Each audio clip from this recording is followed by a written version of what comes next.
This is 7 National News, and in our top story, the UAE President, His Highness Sheikh Khalifa bin Zayed Al Nahyan, has sent a congratulatory cable to His Majesty Emperor Akihito of Japan on the successful surgery he underwent recently.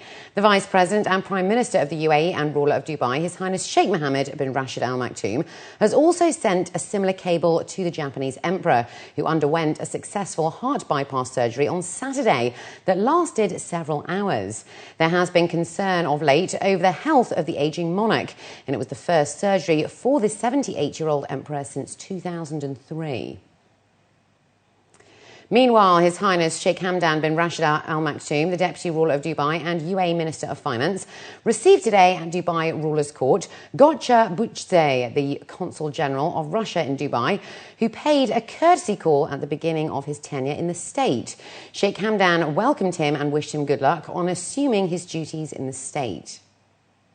As the rise for Emiratisation continues, HR and recruitment industry experts revealed their strategy programmes of incorporating nationals into their organisations. Now, in its 12th year, Careers UAE has been established as the leading recruitment education and training event exclusively for UAE nationals.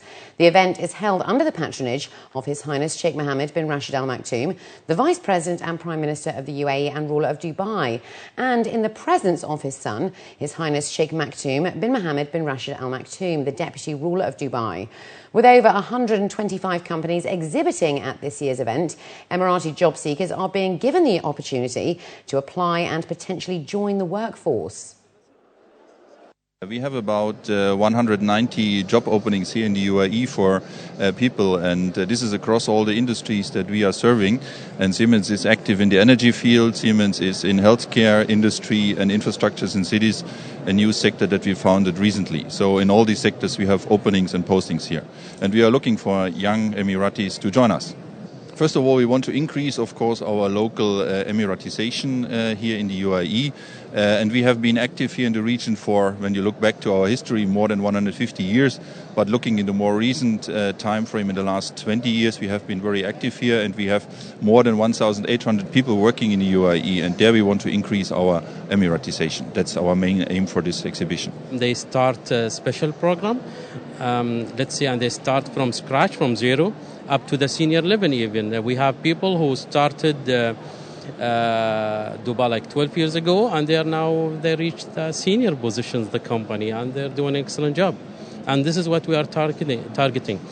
And we are here this year based on the successful we made the previous years. Companies are providing over 100 vacant positions within their companies, as well as on-the-spot interviews at the recruitment show. Amna Al-Obaidli, the manager of the community care at the Community Development Authority, provides a unique opportunity for Emiratis with special needs, as well as empowering and integrating these individuals within the workforce and society. Al-Obaidli added that candidates should be given equal job opportunities. We have an English program, but it's customized because it's for people with intellectual disabilities, most of them. So it focuses only on the communication in the workforce, in the environment, the job environment. And we have also a training program, which is like an internship in some of the companies, so they can learn some skills and employability skills. We put them through this, and during this period, we evaluate and monitor them very closely to see the progress. So then we can put them again through the employment. The Zayed Future Energy Prize is opening submissions for the 2013 edition of the awards today. The prize will invite entries from companies, individuals, organisations and high schools prior to the July 16th, 2012 deadline for a chance to win part of the $4 million prize fund. The scope of the prize has been broadened to include 5 distinct categories: large corporations, small and medium-sized enterprises, non-governmental organisations, lifetime achievement and the newly instituted Global High School Prize. Dr. Sultan Ahmed Al-Jaber, the Director General of the Zayed Future Energy Prize, stated that the awards aim to inspire global energy innovators who create solutions to meet the energy challenges of our time. Emirati Ida Buti Al Merhabi and partner Jordanian and UAE resident engineer Wasfi Amin Al Shdafat are leading the top Arab inventors in the world for the year 2010 and 2011, with a total of 7 patents, including 116 approved inventive claims. Out of their 12 inventions, the International Search and Examining Authorities of the World Intellectual Property Organization approved 7. 3 of these were applied for in 2010 and the other 4 in 2011.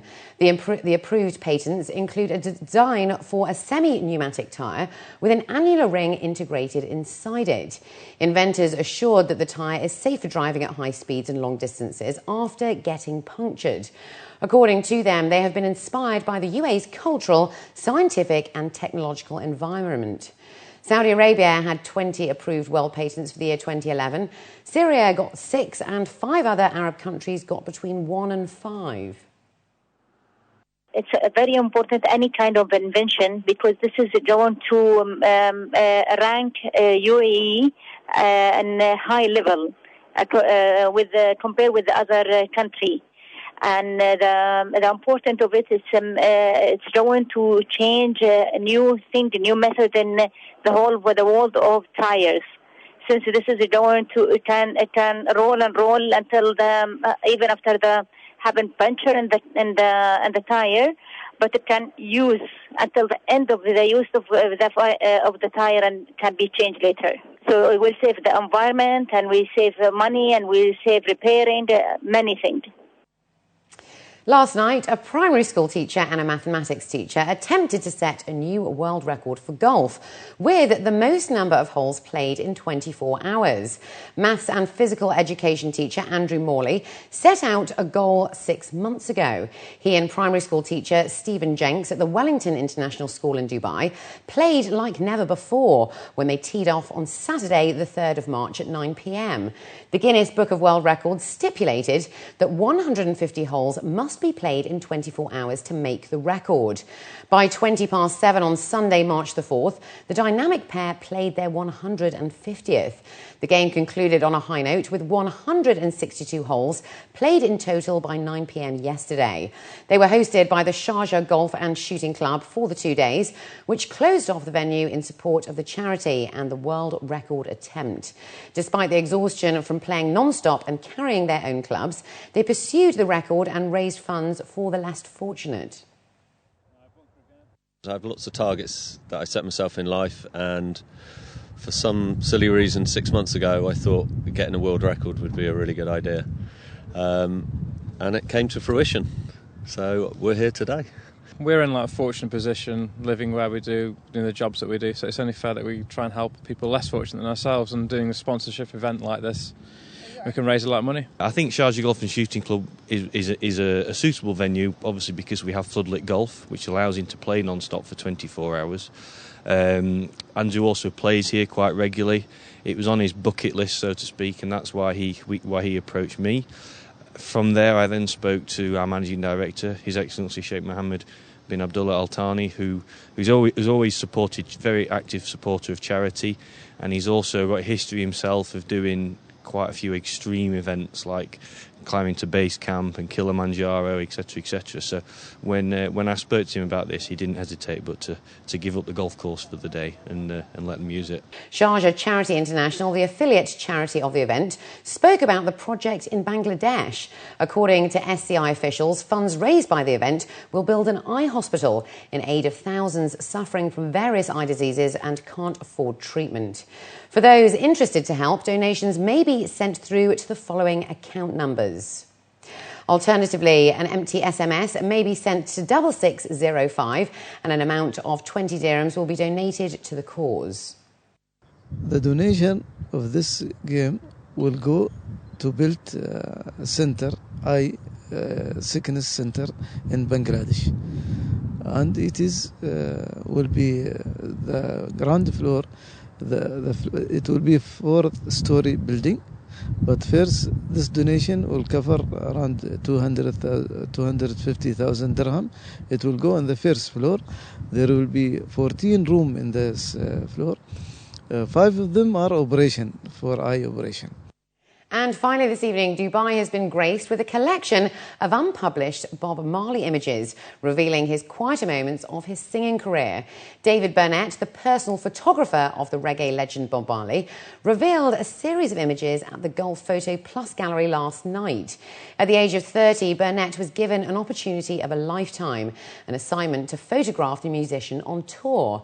Eager for experience, Burnett accepted the offer and proceeded on to documenting Marley's life as early as 1976, as well as during the 1977 Exodus tour in Europe. In 2009, Burnett published Soul Rebel, an intimate portrait of Bob Marley, which shares over 200 portraits of the charismatic performer. I felt very lucky and very charmed to be a young photographer and to hang out a little bit with Bob Marley. But what I really love is to see people from 50 and 60-year-old grown-ups to 15 and 18 and 20-year-old kids, all of whom see Bob Marley as this very special figure in history. Basically, the editor said there's a new musical form called reggae, and nobody knows about it here in the States, so go do a story on it. So I went with a reporter. We spent about a week there, and one of those afternoons of that week was spent with Bob Marley at his home.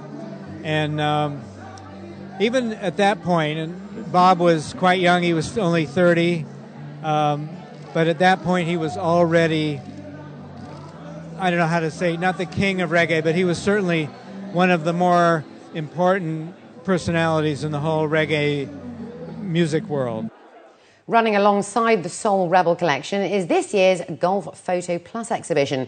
Now in its third year, the GPP organisation aims to nurture and develop the UAE photography community even further and provide enthusiast photographers with inside information and industry knowledge.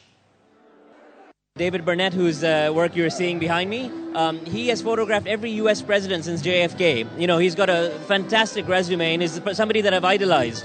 So it's been, great to bring him here. He was just amazed by Marley and his kindness and the ease with which he would speak. And he seemed like a legend in the making. And I think what's interesting is when photographers like David Burnett get involved in stories like this, they can sort of uncover that interest even when, they were both in their 30s and really just starting their careers on both sides. And up next, we have the day's business news, so stay with us.